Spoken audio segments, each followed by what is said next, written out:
ئێدوارد ئانێلی ملیاردێرێک کە لە پێناو ئیسلامدا پشتی لە سامانەکەی کرد. ئێدوارد جێنی ئانێلی لە دایکبووی ساڵی 1954 لە ئەمریکا، تاکە کوڕی جێنی ئانێلی سەرمایەداری ئیتاڵیە. واتە ئێدوارد تاکە میراتگیری سەروەتەکەی باوکی بوو کە خۆی لە پشک و کۆگای دەیان کۆمپانیای ئۆتۆمبیلی وەک فیات، کریسلەر جێبدا دەبینیەوە. ئێدوارد سەرەتا بۆ خوێندن ڕوو لە بەریتانیا دەکات، دواتر دێتەوە ئەمریکا و لە زانکۆی برێنیستۆن دەست دەکات بە خوێندن لە بواری ئەدەبیاتی مۆدێرندا، بەهۆی ئەوەی بەشەکەی گرنگی دەدات بە بابەتی عیرفانی و ئاینیەکانیش. ئێدوارد دوای خوێندن بۆ درێژەدان بەو بوارە و کۆکردنەوەی زانیاری سەردانی هیندستان دەکات، لەوێ لە زۆرێک لە ئاینە ڕۆژهەڵاتیەکان ورد دەبێتەوە و شەن و کەویان دەکات. دواتر دێتەوە ئەمریکا و لە کتێبخانەیەکی شاری نیویۆرکدا بەڕێکەوت چاوی بە قورئانێک دەکەوێت. ئەو سوور دەبێت لەسەر ئەوەی وەک هەموو ئاینەکانی تر کڕۆکی ئەم ئاینەش بخوێنێتەوە. ئێدوارد وتوێتی کاتێک وشەکانی ناو قورئانم بە ئینگلیزی دەخوێندەوە ئەستم کرد ئەم قسانم زۆر قبوڵە و لە ئەستێکی زۆر بەرزدان. بەم جۆرە کاریگەر دەبێت بە ئاینەکە و موسڵمانبوونی خۆی بە خێزانەکەی ڕادەگەێنێت و ناوی خۆی دەگۆڕێت بە هیشام.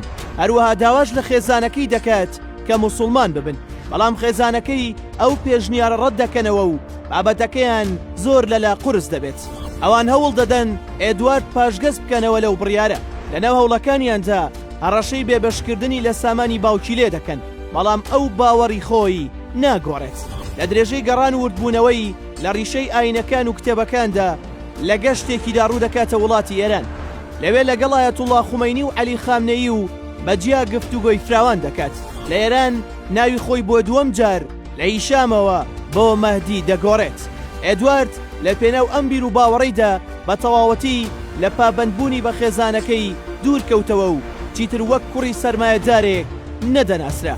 ئەم گەنجە لە ڕۆژی 15 مانگی 11 ساڵی 2000دا لە تەمەنی 46 ساڵیدا لە ڕووداوێکی تەمومژاوی و نامۆدا جەستەکەی لە ناوچەیەکی ئیتاڵیا بە ناوی فۆسانۆ دەدۆزرێتەوە.